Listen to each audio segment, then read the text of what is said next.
Hello and welcome to Inside Exercise. Today we've got Professor Jørgen Jensen from the Norwegian School of Sports Sciences discussing carbohydrate and protein requirements with endurance exercise. A lot of our discussion focused on glycogen depletion during exercise. Does glycogen actually get fully depleted or not? And does it play a role in fatigue? Why do we actually fatigue when we ingest carbohydrate during exercise? We also discuss glycogen resynthesis after exercise and the effects of combining carbohydrate and protein requirements for endurance athletes, exercise and insulin action, and we also talked a bit about the research he's done on caffeine and exercise. So stick around, I think you'll really enjoy this one. Hello, Jan, how are you? Thank you, I'm good. Lovely weather in Oslo. Oh, yes. So what is that picture at the back? Is that your window? Unfortunately not. It's half a kilometer from my university. That's the lake we are running around when we are doing a little bit of exercise. Wow, that looks nice. Now tell me, you're Danish, but you're in Norway, yeah? So tell me, how did that come about? So when I was in Denmark, I had never thought about becoming a scientist. I played handball, and I was a handball coach. So I wanted to learn more exercise physiology, and then I get the opportunity to go to Norway. And I went to Norway to study exercise physiology, and then I was lucky to have a extremely good teacher. And he made me extremely interested in exercise physiology and metabolism. And then from there it started. I was interested in how you can improve performance, how you got fatigued, and how you could prevent fatigue by taking some carbohydrates. So that was the whole start. Okay. Who was your teacher there? Who was the...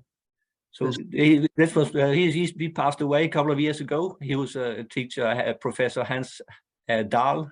So he's been written a lot of textbooks. In fact, he was the one who added the last revision of Åstrand and Rodal. He was a co-author on the last revision there. Oh, sorry. Okay, what was that pronunciation? The last revision of what? Åstrand and Rodal. Oh, Åstrand and Rodal. Work physiology, the famous book on exercise physiology, Åstrand and Rodal. Oh, so Åstrand and Rodal, which is what I say, but yeah, that's a very... Yeah, and I can say, in fact, I think I pronounced Rodal pretty correct, because I worked at the same institute for 13 years where he was the director. Okay, wow. Okay, so that's interesting, because I've obviously seen the book. It's a classic, Work Physiology, but didn't know how to say it. So that's one thing I've learned from spending time at the University of Copenhagen, which is where I met you, is you know, how to say things halfway right. So I've been saying Jan. You said it could be Jørgen, yeah? Jørgen, yeah. Yeah, well, Jørgen's what I said before, and then I learned to say Jan from Jan Wojciechowski. But anyway, let's start talking about some science here. Okay, so you got excited about carbohydrate metabolism, yeah? So why don't we talk about that, and then we'll talk about some of your protein sort of and endurance exercise stuff as well. So tell me about your carbohydrate metabolism interests. What have you done there? And so when I started out in a small laboratory, and what we were doing at that time was glycogen depletion was used to study fiber type recruitment. So in the first study we used this PAS staining and studied glycogen depletion in different muscle fiber types. And that was my PhD thesis, was about the effect of adrenaline on regulation of glycogen metabolism or carbohydrate metabolism. So that was where it started out. So it was most of my initial research on carbohydrate was really basic. So I have incubated a lot of muscles and studied contraction stimulated glucose uptake, glycogen synthesis in rat skeletal muscle after different types of exercise. So my work for 15 years were really basic. And then 12 years ago, I thought I had done quite a lot of work, in particular on glycogen synthase. So I wanted to go back and do some human studies. And then I got the opportunity to get the professorship in XL sports biology and Norwegian School of Sports Sciences, and I went up there, and we wanted to study the effect of carbohydrate on performance, and in particular, my big dream was to find out why do muscles supercompensate after exercise, and well, how important is the glycogen stores for performance. Okay, cool. All right, that's really interesting stuff. How about we get to the supercompensation stuff later? How about we first talk about your interests and the studies you've done with glycogen depletion during exercise? You know, how low does glycogen get, and what's the fibers? Yeah. Yeah, so you said that interest, it started out very early because when we started to contract our rat muscles, we found that we could only use half of the glycogen in these rat muscles. So it was very difficult to deplete these muscles completely for glycogen. And I also think that is the case in humans. We have not done so much humans work, but when we do human studies, we normally end up by mean values where about 25% of the glycogen left in muscle, and that's also what most other people find today. But we also find that a few participants seem to go extremely low, and other participants seem to have quite a lot of glycogen at exhaustion. And that's exhaustion with the typical way where we put them on a bike and they ride until exhaustion for about at 70% of VO2 max or something like that. But it seems to that there are quite a lot of glycogen under most conditions at exhaustion. Yeah, okay. But you can sorry. So yeah, I wanted to say that as well. So the studies we did as well. So again, 70% VO2 max to exhaustion, the classic sort of Eddie Coyle study that he did in 1986. Yeah, and Eddie was on last week. I don't know if you saw that. But anyway, yes. Yeah. So you know, the classic study, 70% to exhaustion. And then he had with and without carbohydrate ingestion. There was no effect on glycogen breakdown. But as you say, it's only about 25%. You know, it's depleted, but there's still 25% left. We also found that. So what do you think's going on there? And what about if you look at different fiber types? Yeah. So on the fiber types, that's not so common anymore. The pastane, I did the work on pastane. So pastane, it's not. This is what we call semi-quantitatively. So it's not easy to quantify that. The old studies done in the 80s at that time also showed that when you exercise, you depleted your type 1 fibers before you depleted your type 2 fibers. So you of course, carbohydrate is important during exercise, and if you cannot metabolize carbohydrate, you cannot keep up with these high intensities. So yes, you can run low in some of these muscle fiber types. So that is for sure. But still, I think we have sort of the idea that you can deplete all the glycogen out of your muscles, and that is of course back from the studies by Bergström and Hultmann, and also the studies by Lars Hermansen here from Oslo, where they came extremely low in glycogen. And I remember that when I read these papers as a young scientist, I said, wow, glycogen is completely gone. I do understand why people are fatigued.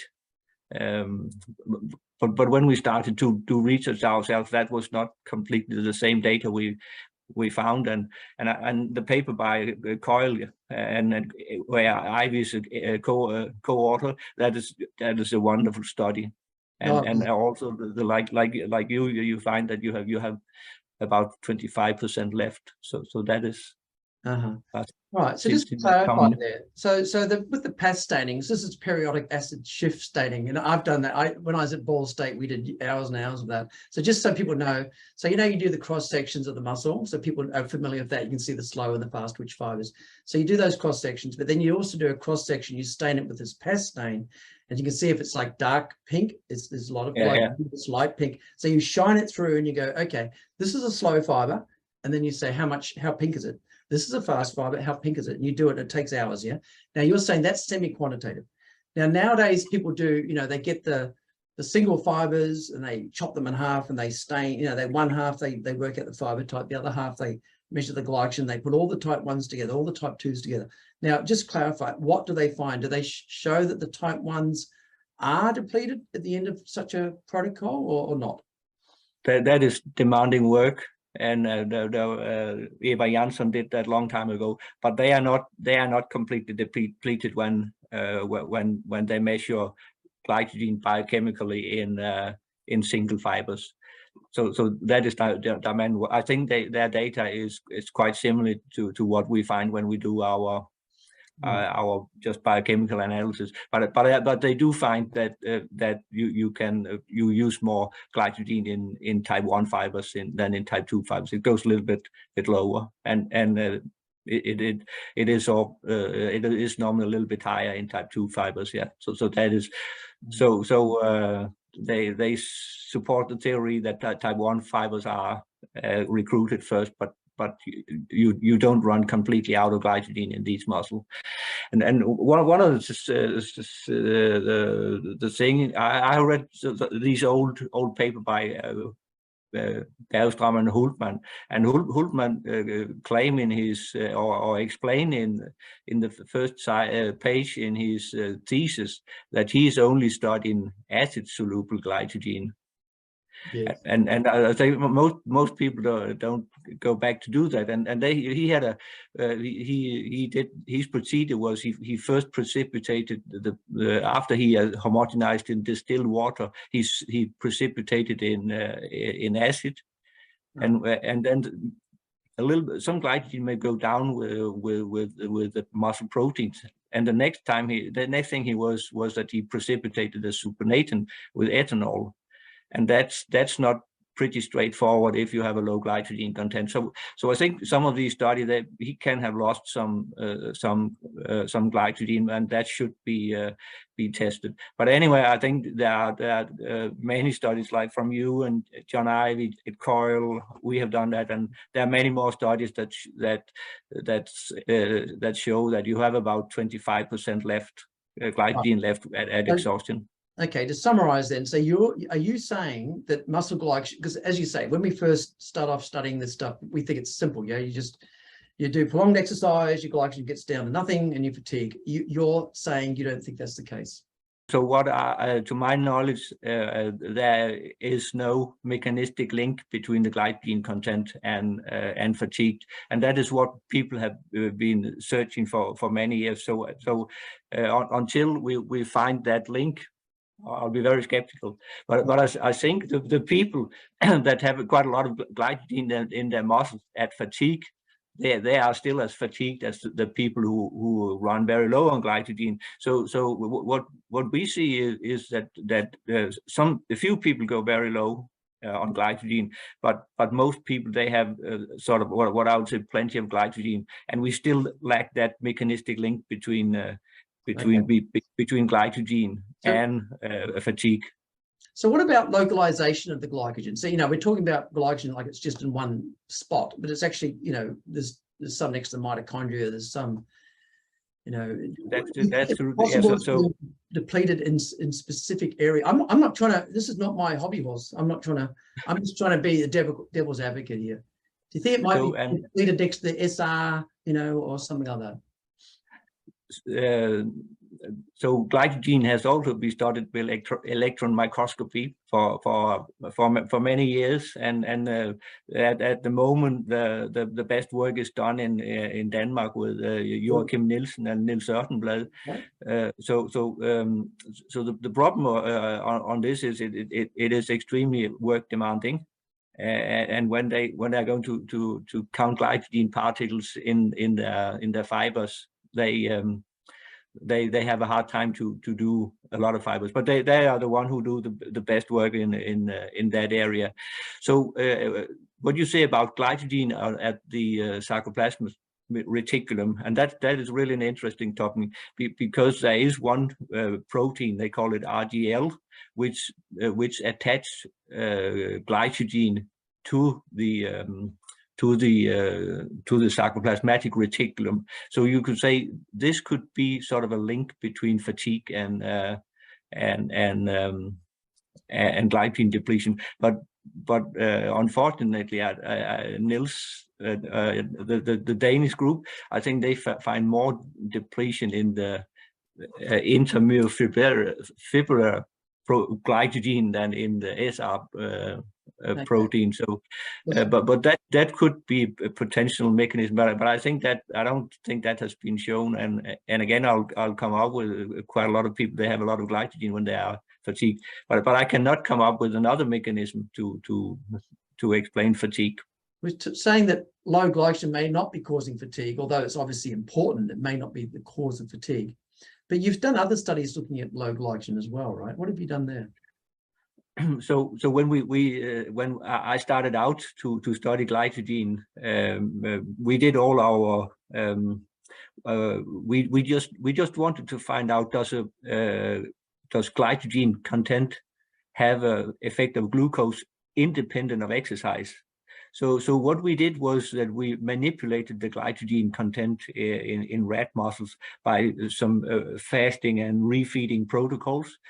And what we saw there was that resting glucose uptake and resting insulin stimulated glucose uptake was much higher in muscles when glycogen content was low. Okay. At that time, there was some theories that the glucose transporter GLUT4, the GLUT4 vesicles maybe were linked to the glycogen particles in some ways, but we were studying the link between the glycogen particle, the glycogen content, and insulin stimulated glucose uptake in resting muscle for a long time, a couple of years, and that was disappointing work. Because we did not find any mechanistic link. So what we did find was that when we manipulate the glycogen content, so the glycogen content goes low, then the total number of GLUT4 was higher in these muscles. So it can simply be something evolutionary, that if you have low glycogen, then the muscle want to replete the glycogen stores and even make some more GLUT4 to get this glycogen in. But we were on. Are you saying GLUT4 in the membrane, or are you saying total GLUT4 protein was higher? So total, what we studied here was total GLUT4 was higher, and I know they need to get to the membrane, and we did not study translocation, but we studied glucose uptake, to the glucose uptake, and our data there suggests that it was the muscle took up more glucose. So in rats, if you have low glycogen, there's a higher glucose uptake, partly because they have more GLUT4. Do you know, has that been shown in humans? So if you have low glycogen for, I don't know, 2 or 3 days or so, does your GLUT4 protein go up, you know? Yes, I think that was also shown, because the people they did some manipulation with glycogen content at that time, and they would like to sort of also make a link from the glycogen content to stimulation of GLUT4 expression. And we also saw that if we manipulated the rats, we fasted the rats for 24 hours, then we had a higher GLUT4 content in these muscles. And they've shown that in humans as well, is that what you're saying? No, we have not done that in humans, and I think also it will be maybe more tricky to study in humans. So we did another study where we fasted people for 7 days, just water in 7 days, and these people, when they have just been drinking water for 7 days, they still had 50% of the glycogen content in their muscles. Exactly, and that's the thing I've often thought. I didn't know about 7 days, but I've seen a lot of studies 2 or 3 days. Muscle glycogen stays almost the same, or it drops a little bit. Maybe it's just 7 days. So this thing about when people say, the reason you lose weight when you go on a diet is you lose glycogen, and for every gram of glycogen, there's 2.8 grams of water or whatever. That's not true, because if you fast for 2 or 3 days, your glycogen doesn't really change. So what you can say, you'll probably lose 100 grams of liver glycogen and maybe 200 gram of muscle glycogen. So you may lose 1 kilo from glycogen and water if you fast some days. I think that will be the numbers I think would be reasonable to believe. I slowly went down. So and when you don't eat, you'll empty your intestines and you'll get rid of a little bit, and I also think that that fluid balance may be changed a little bit if you but our 7 days we lost about 5 kilo, and that was sort of the number we had out, and that makes sense. So a bit of water, a bit of fat you've burnt, and a bit of protein, I guess, a bit of muscle, and the fact you empty your intestines out. Exactly. Instead of intestines full of food, they're empty. So you probably get rid of a kilo that way. Yeah. One thing I've often wondered about is, with the classic coil study where they've gone 3 hours to exhaustion. These are well-trained people at 70% VO2 max, 3 hours on the placebo. And then when they had the carbohydrate, they went 4 hours. Now, another thing that supports what you were saying is the glycogen didn't change in that 1 hour when they went further, but they were able to keep going, right?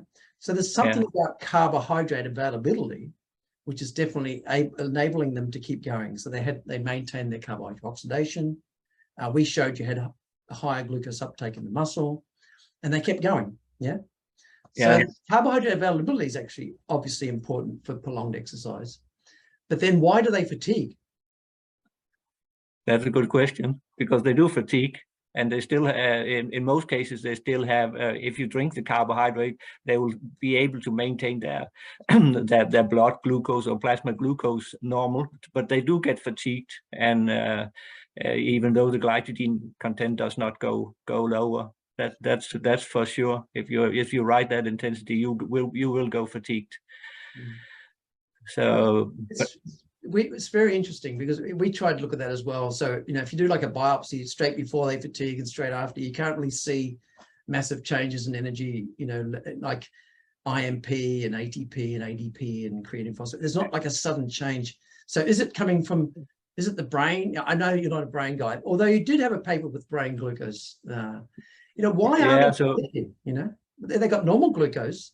The glycogen hasn't changed over that last hour when they kept exercising, and they fatigue. Do we know what's going on?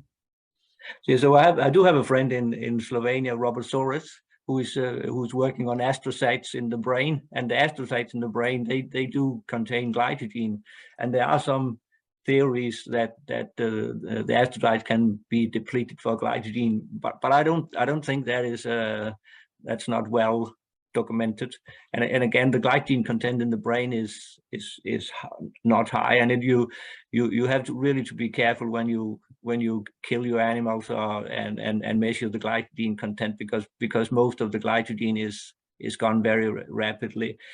So and again, like you say, at fatigue, it's very difficult to measure major decline in ATP and even phosphocreatine when you exercise, when you become exhausted after 1 or 2 hours. If you do the anaerobic exercise, you of course deplete your creatine phosphate stores, and you can get probably a 20% decline in ATP.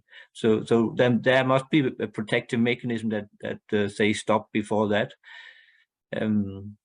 And another thing, like you can say, we talk about there is a big variation in glycogen content at exhaustion.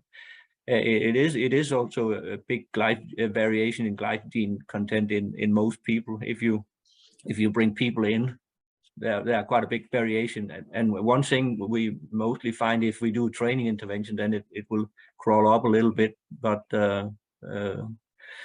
okay, so that's a good way to shift towards you were talking about supercompensation, insulin stimulated glucose uptake. So what were you wanting to talk about? So when we started out to do the glycogen supercompensation after exercise, we of course wanted to have a performance test. So now I do human work. So I think the most important thing for the recovery is the recovery of performance. So we wanted to make a model, the exercise protocol, where we could deplete the glycogen stores, make a recovery, and then we had a performance test the following day. So when we work with athletes in Norway, it's most of these athletes, they don't want to have muscle biopsies. And then I also think if you do performance test, there is advantage not to take biopsies, because you can prepare them for the performance test. So we wanted to see the glycogen repletion and supercompensation after exercise, but first on the performance. And then because I did half a year postdoc in John Ivy's lab. So and John Ivy, he's done a lot of work on protein. So when we did our first study, we exercised until exhaustion, and then in the first 2 hours we had either carbohydrate plus protein, and then we had placebo, just water. Mm-hmm. And we were very surprised the next day. We did it with the same amount of energy in the carbohydrate and carbohydrate plus protein, that all the 8 participants, they performed better when they had the protein content. Carbohydrate plus protein. Carbohydrate plus protein. So and that I sort of also, it was not sort of planned. I want to go into protein because I had only started I have nearly only started carbohydrate metabolism for 20 years, and then I just want to make sure that we did not have a effect of protein, and suddenly we saw we have the biggest effect of protein. Okay. And then we have repeated that in 2 studies, and we saw if we exercise until exhaustion and we have carbohydrate plus protein, then you'll perform better after 5 hours or after 18 hours than if you have the same amount of carbohydrate only. So after exhaustive exercise, I think it seems important to have some protein, at least in our hand. Yeah, and with those sort of classic studies there, you also showed the glycogen resynthesis was quicker, right? When you looked yeah. So when we measured the glycogen resynthesis, it was the same after carbohydrate and carbohydrate plus protein. Oh, okay. But still the performance was better after carbohydrate plus protein. So and then you see why can that happen? And at exhaustion again, the glycogen had declined to the same level in these 2 conditions. And why can that happen? And of course that could happen if the mitochondria make the mitochondria work, the protein make the mitochondria work better, because if the mitochondria work better, they may be able to use a little bit more fat. Can we show that? And we have not shown that, but that is sort of the thing we would like to study, and that is sort of the question that also has been studied. If you exercise until exhaustion, does that reduce your mitochondrial function? And some people have tried to study that, but it has never really been shown. So that's interesting. You said that when you had the carbohydrate plus protein versus carbohydrate alone, and you matched the calories, you actually had the same glycogen synthesis, because wouldn't you expect it, if anything, to be higher when you have carbohydrate alone, right? So maybe you could say that, but at least also the muscle can, or the liver can easily do some gluconeogenesis. So you can say you could make glycogen from the protein.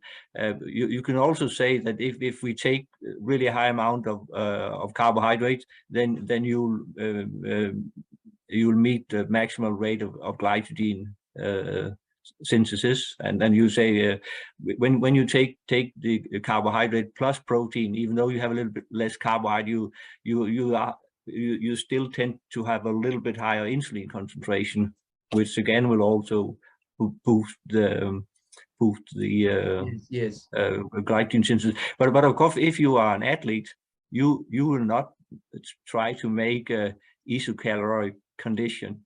You'll try to recover as fast as you can. You'll take as much carbohydrate you can, and you'll take as much protein you can. And under these conditions, John Ivey has showed that adding protein can stimulate protein synthesis. But you can say from a scientific point of view, some people criticize these works. But if you are a coach for a cycle team, you don't care to make isocaloric conditions. You just want to recover, and you take the carbohydrate you have and you add the protein you know what it might be? It might be that you're actually having something that's more resembling normal food. Because I mean, when do you ever have just straight carbohydrate?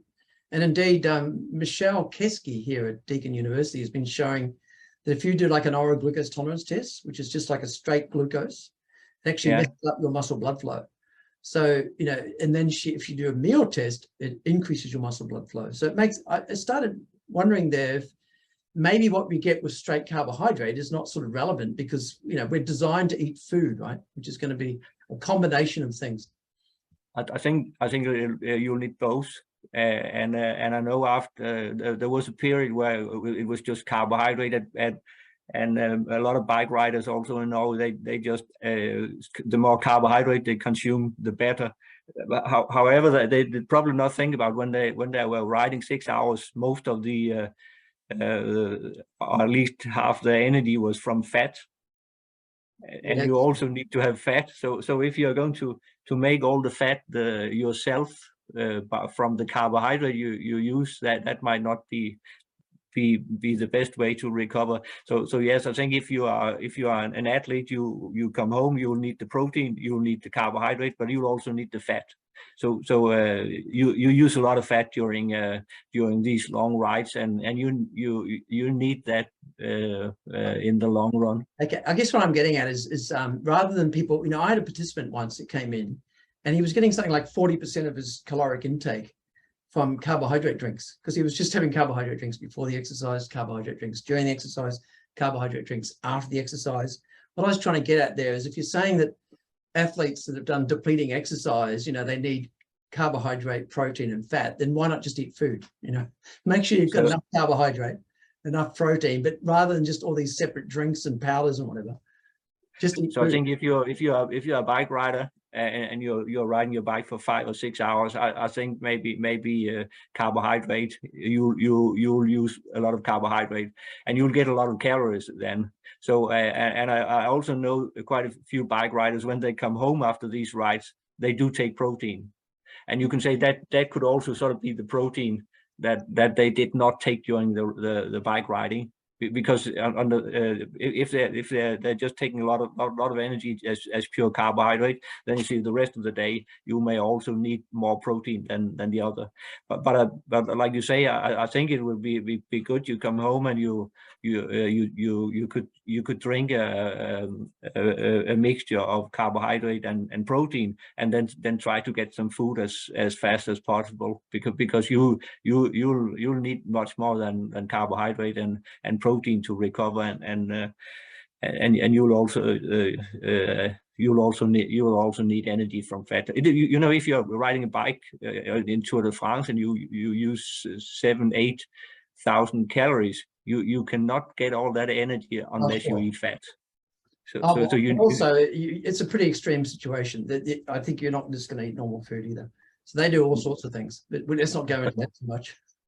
But you could say that maybe a lot of the people who will go up and go even to maybe to 4,000 or 5,000 calories. I think you have a lot of athletes who do that and still eat so much. It will be good to add some fat to reach the amount of calories you'll need.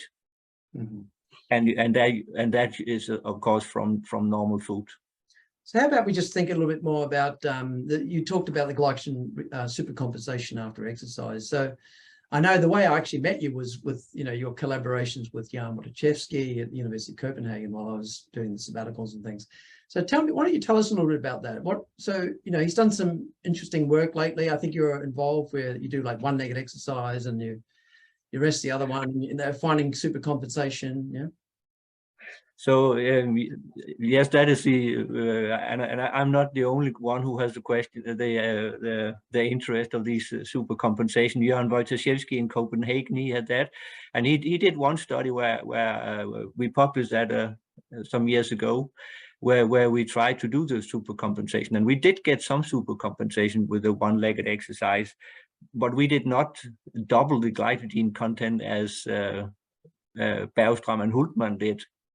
So I think it's fair to say that we were a little bit disappointed that why did we not reach as high as we would as Bergström and Hultmann did.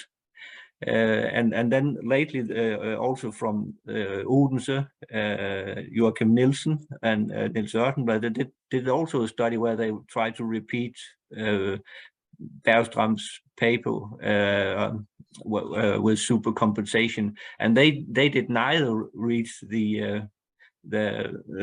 doubling the glycogen content, and we are now trying to do the same in Oslo with the classical one-legged exercise on a bike, and not the one-legged exercise in Copenhagen where they do the leg kicking. Leg kicking. And then again, we will also need to make sure that they get all the carbohydrate they need. So at the moment, we do not even have a good model to do that extreme supercompensation that. While you were talking, I thought of a study where a doubling of glycogen occurred. It was actually a study we did where we got untrained people.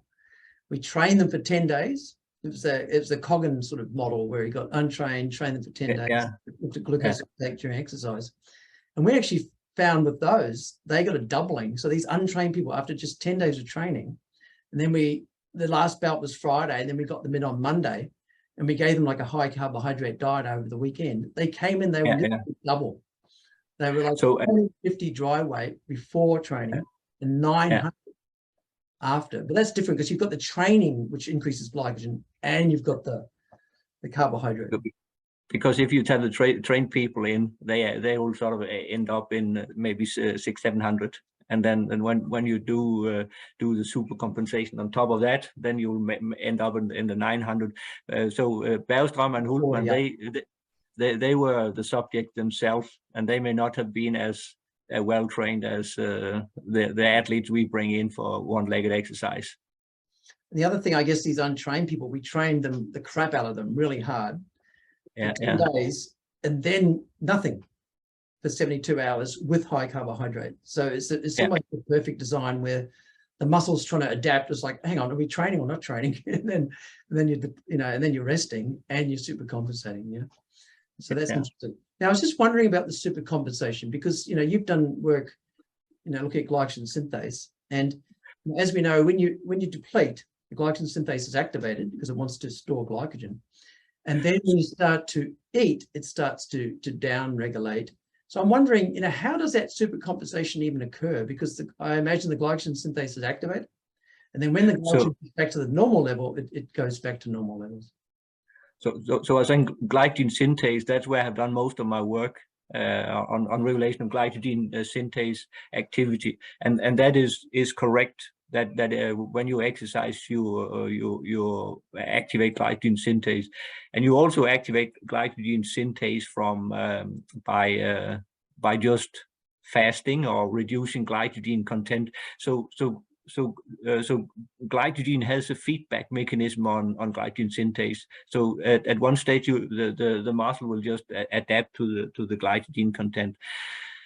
So that was one of my major contributions in science. That was where when we showed that when you do exercise, you separate that that inhibition. So you can say when you have exercised, you increased your glycogen synthase activity much more than you could expect still having glycogen. And that is, we have also shown in human that when you have exercised, you accumulate glycogen, and then we would expect that the glycogen synthase activity goes down because of the feedback mechanism, but we did not see that.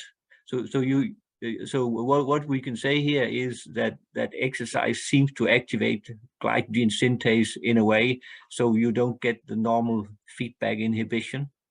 So that is sort of the mechanism, I believe, that could be the reason for glycogen supercompensation. That glycogen miss the ability to inhibit glycogen synthase activity. And then you could say, why is that happening? And we see all the things that glycogen synthase remain dephosphorylated. So that's a technical question. Are you saying that what I said was wrong? Are you saying that when your glycogen is low, glycogen synthase is activated, and then as you're getting glycogen resynthesizing, and it gets back to normal, I was thinking that the glycogen synthase was then back to normal. Are you saying it still stays activated? Is that right? So we did not manage to get follow until they get back to normal, but we repleted a lot of glycogen, and the glycogen synthase activity remained just as active as when the glycogen was low. So I think that could be a mechanism. So when you have done your exercise, the muscle is prone to replete the glycogen stores about what was before, because this inhibition will not come in immediately. Okay, all right. So back to protein a little bit. We've touched on protein, in regards to carbohydrate, but what about protein itself and endurance athletes? So, how much protein do you think endurance athletes need? Well,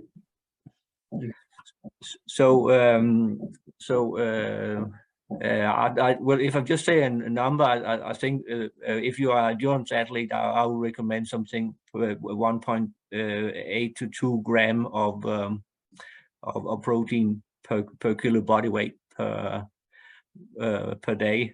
That's not so controversial. Like if you are a normal person, the recommendation will be about 1 gram or a little bit below that. So that is my recommendation, and that's when in many of our studies we have collected urine to calculate the nitrogen balance, and these studies show that you need quite a lot of protein to be in nitrogen balance. And that's not only our work. There are more work to support that endurance athletes, they may need close to 2 grams of protein per kilo body weight per day. That I don't think that is so controversial. And then mostly we just recommend protein just as a number. But if you are an untrained person, or you have 2,000 kilocalories per day, you need that. And if you are an athlete, you don't have to be much of an athlete before you'll need endurance athlete before you need 4,000 or 5,000 calories per day. So I think again you can reach the amount of protein you need to by normal food. So you can do that, and maybe it is different that maybe that we will need about 12% of the energy from protein. So maybe you should sort of rather than recommend a gram of protein, you should recommend a percent of yes, protein in your food. So you're essentially saying what the way I was sort of angling, but I'm not a protein guy, that the average person is getting about, well, people say 0.8 grams per kilogram, yeah, but the average, that's a minimum, yeah. I don't know about Norwegian. The average American gets about 1.5, and then if you're exercising because you're eating so much, you're probably going to get about 2 anyway. So you're saying essentially you probably don't really need to be you know, all these people making up protein powders and things. You're saying you think just having normal mixed diet, you would get the protein that you need as an athlete? So what I'll say, if you are an athlete and you in a period of the day use take a lot of carbohydrate, like bike riders, you go out and you drink your carbohydrate, then I think when you come home, you have to take care to get sufficient protein, because then you can sort of run low in protein. So that is sort of my concern. And I also think that's when the protein will be important. That when you have your long exercise bouts and maybe you have been drinking periods with quite a lot of carbohydrate, then you had sort of to compensate for that and add some protein in that.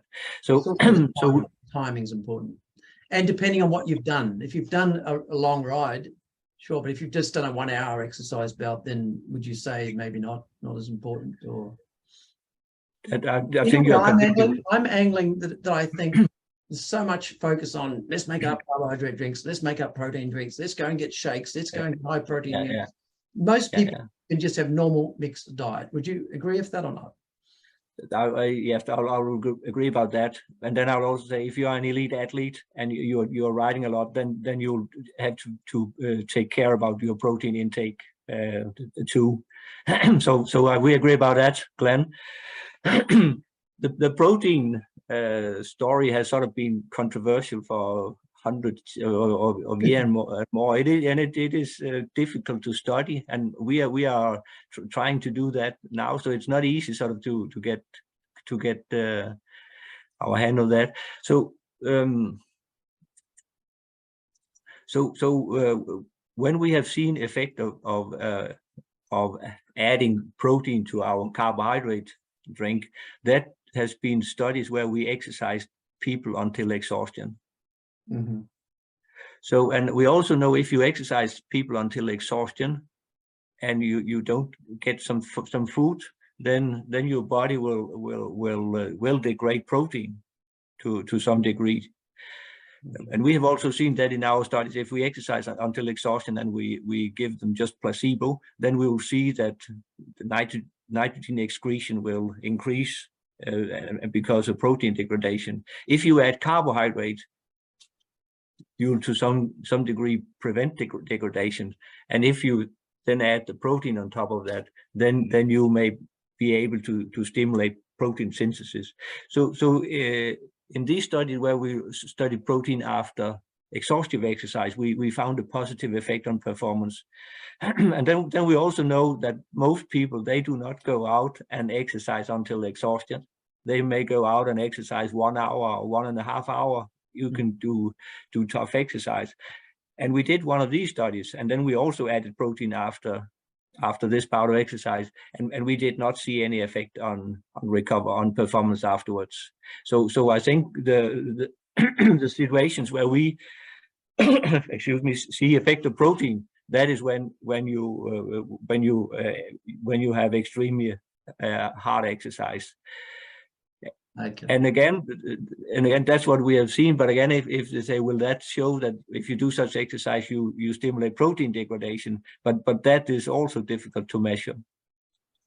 All right. So to summarize, again, it sounds like you're saying that you know, if you go out and just do sort of normal exercise, if it's hard, but it's not totally exhaustive, it's not hours and hours and hours, you're just going to have normal food after exercise. And because you're burning up so many calories, you'll probably eat enough food to get what you need. But if it's exhaustive, then you should probably think about having protein fairly quickly after the exercise. Is that fair to say?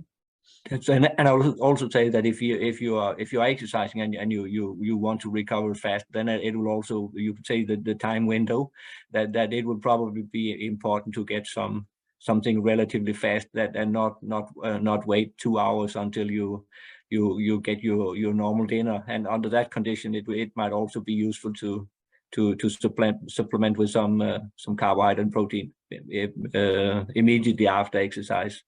Great. All right. Now, someone mentioned the other day, it's actually Nicole Stupka, who's been a good fan of the podcast. She said, you know, why don't you ask people sometimes, you know, what goes wrong? You know, we tend to focus on the greatest hits, the best research, that things have always gone right. But as we know, studies don't always go right. And, you know, you don't always get what we think. And we have dramas in the lab, whatever. Is there anything that, I've put you on the spot a little bit here, but is there anything, you know, where you've had to work through something that, because I know things never go to plan with us in our lab. Yeah. So you can say when we started to study protein, it did not go our way, because we expected not to see any effect of protein, and then we were sort of caught up in that, and then we had the exhaustive exercise, and we had pretty convincing data that we had an effect of protein. Then we thought that maybe we would go back to do a little bit more normal exercise, and I was pretty convinced that we would also see effect of protein there, but then we did not see any effect of protein. So you're right, it's not it does not always go our way when we do our science. Yeah, and you've got to keep an open mind, right? Because you could have gone, oh, you know, we didn't get that, forget it, let's move on to something else. But instead you kept looking at it, and you go with it. You trusted your data and said, okay, what's going on? And you looked at it first, rather than just writing it off. That's the only thing we can collect our data carefully and trust our data, and that's what we have. Okay. Seeing as I've got you here, I thought I might ask you about some of the other bits and pieces you've done. So, you know, some work with caffeine. What have you found there? So we've done some very successful work on caffeine. So one of my PhD students, Hans Christian Startime. So he's been a coach for a lot of skiers. Lately he has been the coach for the UK cross-country skiing. So what we see about caffeine is that it improves performance, and this has been shown quite many times. So we see improved performance basically in all type of exercise we have been doing, and again, how is caffeine working? That's what we are trying to find out. So we are very proud in a recent study where we showed that caffeine increased maximal oxygen uptake in elite runners. So I think there was something like 5 of the participants. They have been winning a medal in either World Championship or Olympics. So it was really elite athlete, and we had a mean oxygen uptake of 75 milliliter per kilo per minute.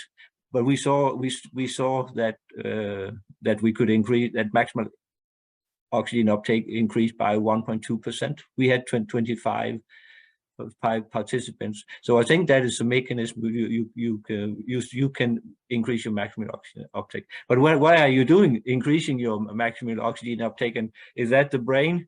Because we know that if we take caffeine, it is stimulant. Well, you say reduce pain or reduce discomfort. So is it just so simple that when you take the caffeine, you just go harder? Going harder, your body adapt to that, and by adapting to, one of the adaptation is that you increase maximal oxygen uptake. But the caffeine is in most participants it is really super effective to improve performance. But then again, don't you always get a beautiful plateau at the end of your VO2 max test? Surely. No, I'm just you don't always get a plateau. So to get a plateau in VO2 max is not so easy, and not normally when we do our maximal oxygen uptake, we sample every 30 seconds. And then at the end we take the mean of the minute that has the higher. So if you have a breast by breast, you may be able to see something that look like a plateau. So but it is I guess what I was getting at there is if the classic VO2 max test you get a plateau, and then if the caffeine is enabling them to push harder, it should just prolong the plateau. Yeah. But so did you have evidence there that you thought that they were maybe getting a higher VO2 max from pushing harder, or is it possible higher cardiac output or something? I don't know, stimulating the heart. So what we do see is that the heart rate goes a little bit higher when we do our caffeine and they exercise until exhaustion. They normally end up with a heart rate that is 2 to 4 beats higher. So if you can keep your stroke volume, you of course will increase your your cardiac output a little bit. But again, if we're going to study why you increase your maximum oxygen 1.2%, it would be very tricky to nail down the mechanism for that. What we also see is that they do a little bit higher ventilation. And in fact, if we look historically, caffeine was considered to be used as an asthma medicine a long time ago, because you do have an effect on the bronchus. So, but again, if we do that, then to increase ventilation will probably mostly not increase maximum oxygen uptake. Well, so although we did have Jerry Dempsey on here a couple of weeks ago, and he was saying in well-trained endurance athletes, quite a lot of them do desaturate. So increasing their ventilation could actually help that. That's true, and that's well. In fact, we also see when our participants have a maximum oxygen uptake of 75 or something like that. We are not expert in these nearest measurements, but we have tried a little bit, and these the data show that we do not get complete saturation when you go high. So our athletes at the end, they are most likely desaturated to some degree. All right, I was going to say it'd be remiss of me talking about Norwegian athletes not to mention Jakob Ingebrigtsen and was it Karsten Warholm? Warholm, yeah, your amazing athletes there. So it's a bit of a golden era for Norway. Yeah, that's true, and you say that is if 5 years ago nobody would believe that a Scandinavian could win 1,500 meter or 5,000 meter, but now we have the three brothers. I think all of them have been winning medals. So it would be interesting to investigate the genetics of these people, or you can all. Actually, you should get those guys in for a biopsy. I'll tell you a story. There's a guy called Derek Clayton, who's Australian. He broke the world best for the marathon in 1969, and it wasn't broken again until 1981. Anyway, when David Costel came down during my PhD, we did a biopsy on him. We were following him up. He was 50. So he did his, this is 1990, and he ran his best time in, 1969. And we biopsied him, and he started swearing. I was like, "Oh, are you okay?" And he was swearing because he hadn't had a biopsy back in 1969. He wished he had a biopsy because he said it was nothing. So he was F. And I was like, "You're okay?" And he's like upset that he didn't have a biopsy. So tell the Ingebrigtsen brothers that to get in there. So they are like gods in Norway. They are living their own life, and it would be tricky. It would be tricky to convince them to have a biopsy. But of course, it would be interesting to do that. Well, hey, it's been great having you. Sorry, did you have anything else you wanted to talk about? What are you doing in the lab at the moment? What are you excited about in the lab? So we at the moment we are planning a study where we would like to see the effect of exercise on glucose tolerance. A simple study, and we will have some questions about timing after the last bout of exercise. So we all know that exercise increases glucose tolerance test, but there are quite a lot of studies that don't find that. So we'll try to see if it's something about timing, and then we will also try to look about the incretins, if they play a role. So a classical study with the effect of exercise training in middle-aged overweight males. So that is the study we are running now. So no performance at the moment. Actually, it was Michael Riddell I had on earlier who asked a question about does the brain play a role in fatigue? But he'd be suggesting that you should probably use continuous glucose monitoring for those studies. Yeah, we do that. We use continuous glucose monitoring a lot at the moment. So we'll do that, and then that's pretty neat. That is neat. Okay. thanks for coming on. It's been great. And Thanks for the invitation, Glenn. so what if people want to get a hold of you? I'm sure they would. How would they contact you? Please send an email and I'll try to reply. Jørgen.Jensen@nih.no. I'll see you around. See you next year in Copenhagen. Yeah. Okay. Bye-bye. Bye.